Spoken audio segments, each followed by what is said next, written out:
لو انت بقى بتشتكي ان الملوخية بتاعتك بتسقط منك او اللون بتاعها بيطلع غامق، فالفيديو دوت ليكي. هعلمكم النهاردة انك انت ازاي تطلعي الملوخية باللون الجميل اللي انتوا شايفينه دوت، ومش ساقطة ولا اي حاجة، وبجد هتبقى اطعم واحلى ملوخية ممكن تاكلوها في حياتكم. تابعوني في الفيديو دوت عشان خاطر تعرفوا الطريقة انا عملتها ازاي. بس قبل ما ابدا الفيديو بتمنى منك انك انت تعملي لايك، ولو انت اول مرة بتشوفيني تشتركي في القناة وتفعلي زرار الجرس عشان اي فيديو انزله يوصلك الاشعار بتاعه.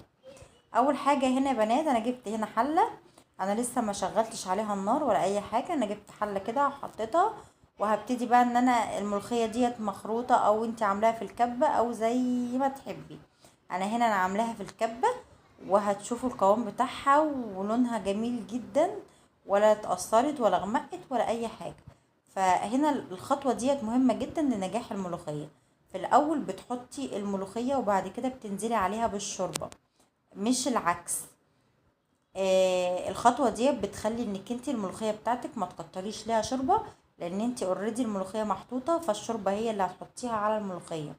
احسن بكتير انك انت لو تحطي الشوربه وبعد كده تيجي تحطي الملوخيه فتلاقي الملوخيه خفت منك.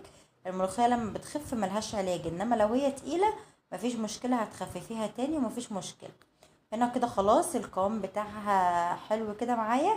هبتدي بقى ان انا اضربها كده بالمضرب كده شويه علشان خاطر تمتزج كده مع بعضها، وبعد كده هنا هقلبها كده برضو واشيلها كده بالمعلقه كده علشان خاطر تعمل لنفسها عرق كده وتبقى حلوه كده ومش ساقطه. طبعا الريم اللي بيبقى طالع دوت هتستبعديه تماما من الملوخيه، لان لما بتيجي تقدميها بيبقى شكل الطبق بتاعك مش حلو، ولون الملوخيه ذات نفسه خضرها مش بيبقى باين من كتر الريم اللي بيبقى عليها. فالافضل يعني انك انت تشيليه.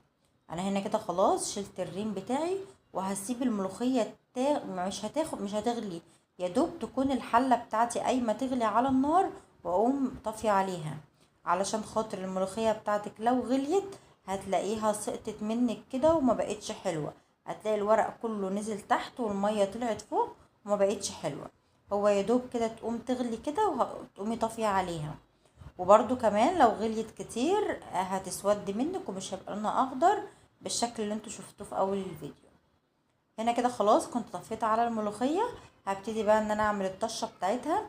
عندك ليا ضاني، عندك دهنة، عندك سمنة، اللي انت عايزاه. بس انا عامة بحب الملوخية بالسمنة بالدهنة كده، بتخلي طعمها تحفة جدا. فالدهنة ديت بجيبها عندي وبفرمها واحطها في الفريزر، وبطلع منها للطشة بس، يعني انا بستخدمها للطشة بس. وبجد بتنقل الطشة بتاعتك والملوخية ذات نفسها في نقلة تانية خالص. وبعد كده بقى عندي هنا 110 فصوص من الثوم، هنقول راس توم صغيرة ومدقوقة كده، وهنزل عليها هنزل بالثوم على الدهنة بتاعتي ديت او اللية، وهقلبهم كويس جدا. طبعا كل دوت على نار متوسطة، لان التوم بتاعك ما ينفعش ان هو يغمق. التومة بتاعتك لو غمقت هتمرر معاك الملوخية ومش هتبقى طعمها حلو خالص. فبالراحة كده واحدة واحدة هتقلبيها كده لحد ما اللون بتاعها يدي اللون الاصفر الجميل. بس قبل ما تغير اللون بتاعها هبتدي ان انا انزل بالكزبرة الناشفة. الكزبرة بجد بتنقل الملوخية نقلة تانية خالص. طبعا في ناس ما بتحبش تحط الكزبرة، بس بجد جربوا الكزبرة عليها هتحبوها جدا جدا.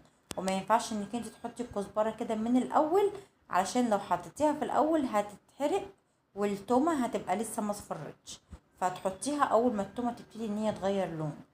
فانا كده خلاص بقلبها كده، هي خلاص كده يعتبر خلاص خدت اللون بتاعي اهوت زي ما انتم شايفين اللون الذهبي كده الجميل. بعد كده بقى هقوم نازله بالطشه ديت على الملوخيه، وهتسمعي بقى صوت الطشه بتاعتك وهي نازله على الملوخيه، بجد حلو جدا. هنا كده خلاص الملوخيه خلصت معايا. طبعا انا هنا في الوقت دوت انا طافيه عليها النار، ويا دوب بس بطشها بالطشه. بعد كده بقى هتقدميها في الاطباق بتاعتك وهتحطيها وتقدميها في السفره بتاعتك.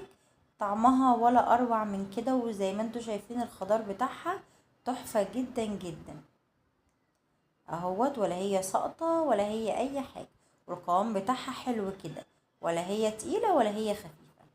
يا رب يكون الفيديو بتاع النهارده عجبكم، وتكون الوصفه بتاعتي عجبتكم. ما تنسونيش بقى في لايك وشير وسبسكرايب للقناه. والسلام عليكم ورحمه الله وبركاته.